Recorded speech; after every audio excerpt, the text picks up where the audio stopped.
Good morning, Thursday morning. I've got to get that Kydex sheath sorted this morning. Like I say, last night I ended up chuffing. I must have made it 3 times. Drilled it wrong. The last one I made just didn't seem right. So I thought, sod it, just leave it alone and I'll redo it in the morning. So I've got that to sort this morning.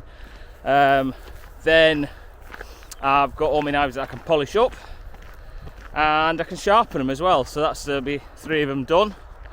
One of them will be going up for sale. Oh, it's the leather sheath, so that one needs to be wet formed, so I'll wet form the sheaths today, and then I can maybe glue them later on and get them stitched up tomorrow, or it'll be leaving them till tomorrow to glue them and then stitch them the day after, if that gets done, because I'm going to a beer festival.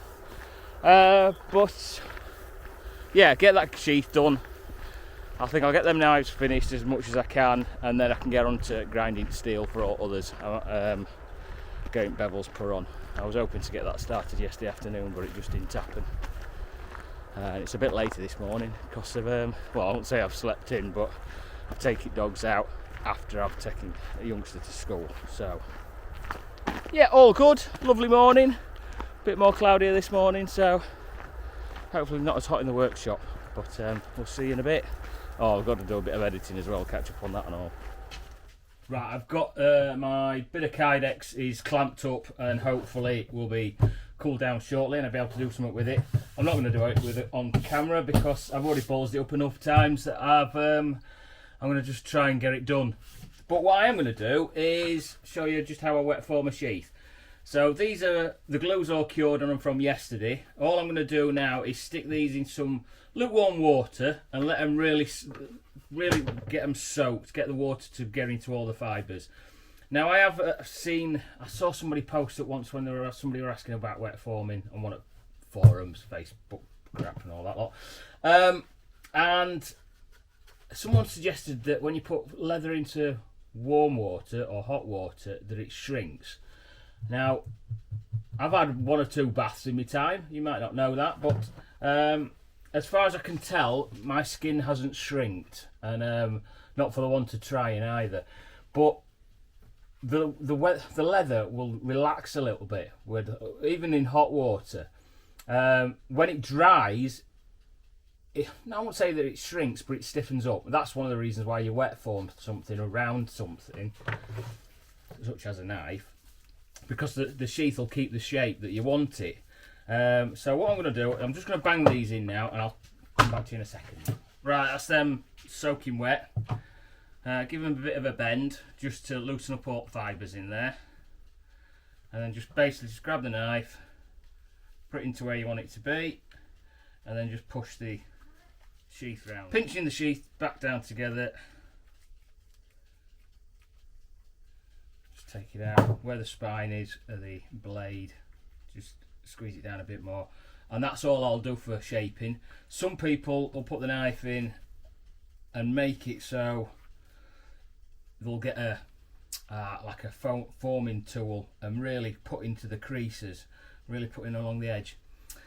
What I found with that is that when somebody will get a knife, they'll stick it in, it'll catch on something, and then they'll force it down the sheath, and all it'll do is push through the leather.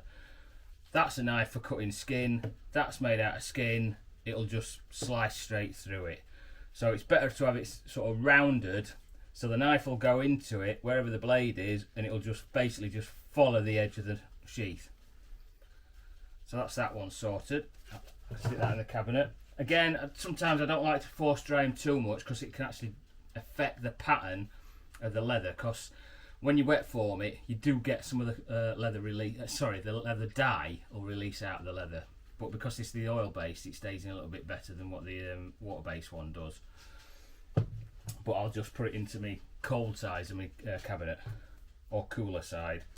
Here's a quick job I've got to sort out. I've been stabilising some pine cones. So basically I've had them in vacuum chamber. We've been in there a week or so, well, a couple of weeks actually, and now I've just got to basically bake the resin into the pine cone. So all I'm going to do is just put it onto a piece of tin foil. I've got 3 of them to put in, so I'll just wrap them all up in the same one. Just drain them off as much as I can. I'm going to wrap them all individually. So I'll wrap up the top end, but I want them to drain out a little bit. I don't want any of that excess in because it does spoil the pine cone. Should do. Put them in the oven. Just at a bit of an angle. That way around. I've got it set at 94 degrees. It should come up in a bit, and I'll hold that time for about 2 to 3 hours. And then the pine cones will be ready for putting in resin. I just need some resin to turn up because I've got a bit, but I know, well, I'm pretty much sure I don't have enough to do a full block. So as soon as it does, I'll show you. After the pine cones are in, I've also got the handles sorted for these 3 knives that I've just done. Just spin camera around. There we go. It's walnut on this Mulgrave. It's like a walnut burl. They still need to be waxed as a final thing, but I'm just going to take the tape off, get the blade sharpened and wax them.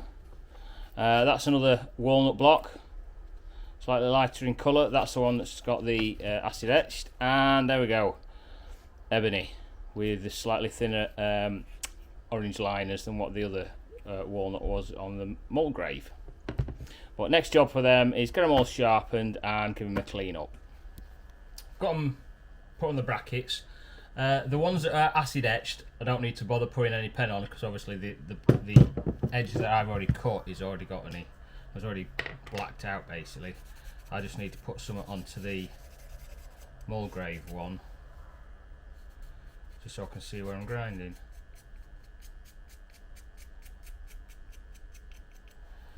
There we go.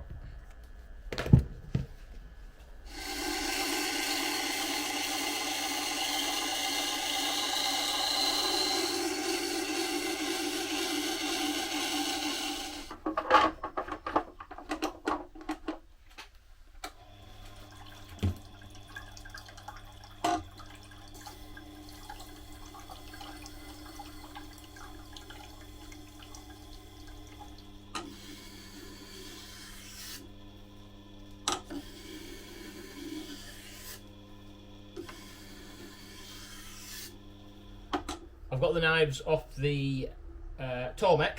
I've taken all the tape off and what have you. Still need a bit of a clean up, but I just want to make sure that they are sharp. So I've got my strop. I have got some of these available if anybody's interested. I'll make sure that I put them onto my website. I put them in as a kit, so you get some a strop, double-sided, oil and a bit of stropping compound, but you can use different kinds of stropping compound. I have got a video actually about using, well, it's about sharpening blades to different grits, but using the strop as well. So I'll put a link up in a corner somewhere. So, got my strop. I'm just going to go 10 passes either side. There we go. And conveniently, Machine Mart like to send me loads of bits of paper just to be able to test well, the catalogue, just to be able to test the knives to make sure they're sharp. So I'm going to just shift the camera into a different angle. Right, is that about right? Looks it. So I'll get the blade.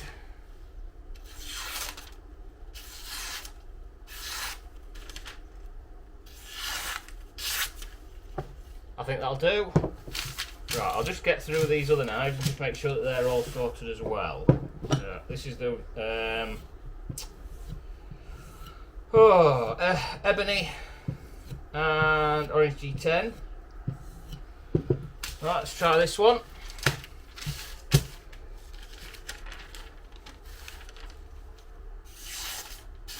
Oh, lovely. Lovely, lovely, lovely. Yep.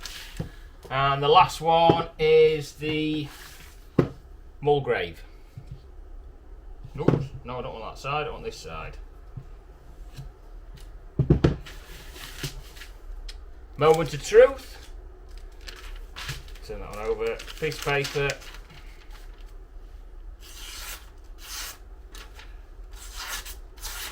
Lovely. Perfect. Just what I wanted. That's them done. Well, these two are done, apart from a bit of a clean up. And I think I just need a bit of a clean up handle on that one. Because they've got the Kydex sheath and they're all finished. This one is having one of those leather sheaths, so I just need to clean this one up and then get the sheath sorted for it. And then this one will be up for sale, so I'll be banging it up on the website. So if you're interested, go and take a look. Something else that I've got as well, which is in the stock kits, is tubs of wax. So this is it's beeswax and mineral oil mix. So basically, get it on with your finger. This is a food safe item. It's what you do chopping boards with and what have you. And just soak it into the outside layer. Quite soft, this one. Do with just a bit of tissue, kitchen roll, whatever. Put it onto, and what I'll do is I'll just leave it for a bit. One, it'll soak just onto that top layer, because the ebony's not stabilised, but the walnut is. But you still have those outer fibres. They're free.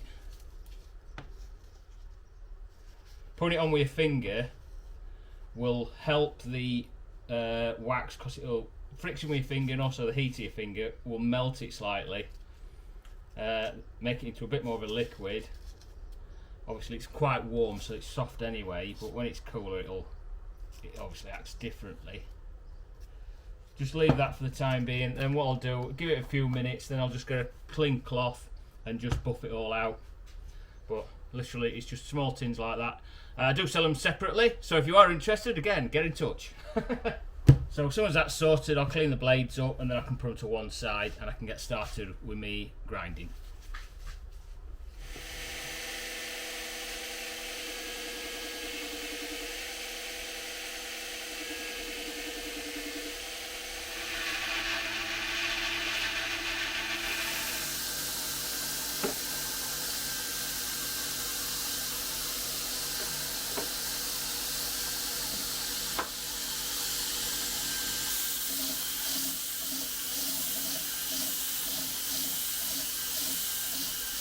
I'm going to finish the video off there. I've just taken the pine cones out in the oven eventually, but they're alright, so they're probably ready for tomorrow, making some handle blocks. That was the door slamming.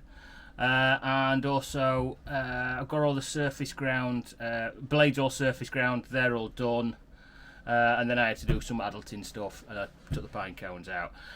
I've just got to do some editing because I've about 3 or 4 days behind, so I need to get cracking with them. So I'll see you in the morning. Thank you very much. I'll see you.